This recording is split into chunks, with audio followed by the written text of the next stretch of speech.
And we can go over to Rome now, where France 24's Seema Gupta is standing by. Seema, the Cardinals attended Mass this morning and they will soon be going into seclusion for the duration of the conclave.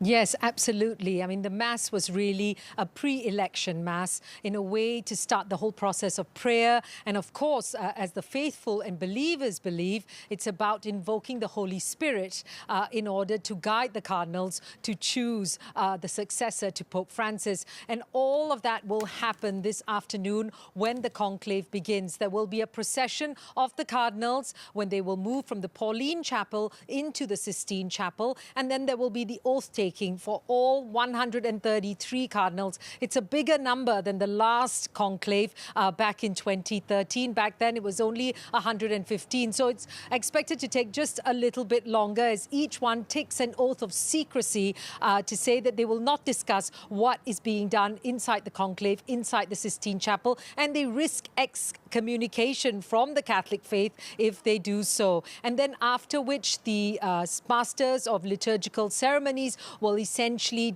declare extra omnes, which is everyone out. And then the doors will close, and we believe then the actual a meditation will be led to the cardinals by Cardinal Cantalamessa, and then he will leave eventually, and then the voting process actually begins. So what we expect later this evening is that we will see the result of that very first vote with the smoke coming out of the chimney. Now, most expect that we won't have a pope by this evening because it's only the first vote, but it's an important vote because that's when the cardinals will get a gauge of who are the so-called popular candidates, or the ones that garner the most number of votes, at least for that first round.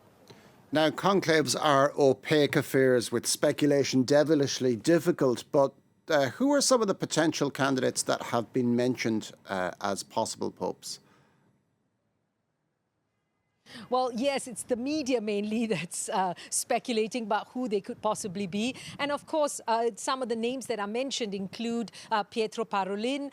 He was Pope Francis' #2, the Secretary of State, an astute diplomat, someone who was well versed in the Vatican's foreign affairs, but also internal issues. However, some say he's too much involved in terms of the workings of the Vatican. He doesn't have very much pastoral experience as a priest.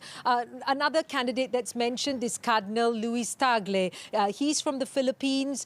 Many say he's the Francis of Asia, someone who talks about the plight of migrants and talks about LGBTQ people. He's supposed to be fairly progressive. Some say, though, perhaps he's not serious enough to deal with some of the key issues facing the church right now. And in the Philippines in particular, there is a belief that he didn't do enough to tackle the issue of child sexual abuse at the hands of the clergy, as well as the war on drugs that was done by the previous president, President Duterte, that he could have perhaps spoken up more.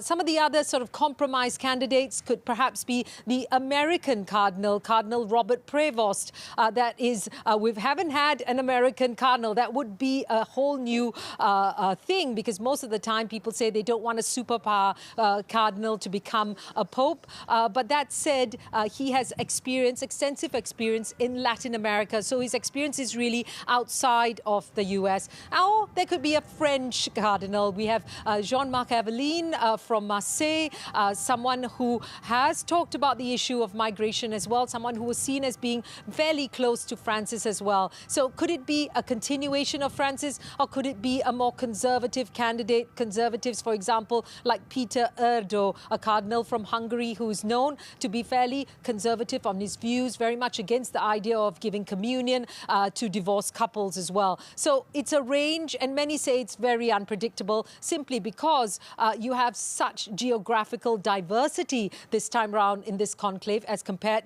to previous ones, and also because 80% of them are doing this for the very first time. They were actually put in place as cardinals by Francis himself.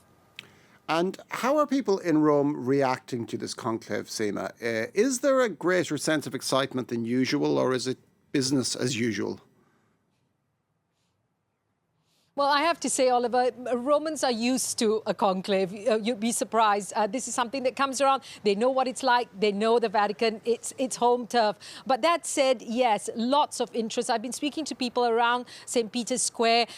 Many I spoke to said they hoped for continuity with Francis. Others said, well, maybe someone who can take us back to the mysticism and the traditions of the Catholic faith. So it's across the board. The tourists that are here are just thrilled to be part of this event. They're looking at that chimney. They're waiting for that smoke to come out. They believe they're quite special to be here as this is going on. But of course, for the faithful, the 1.4 billion Catholics around the world, all eyes on the Sistine Chapel today as they believe, and they will wait to see who will be the next pope. We'll wait for those Latin words, habemus papam, which means we have a pope. Thank you very much for that, Seema Gupta in Rome.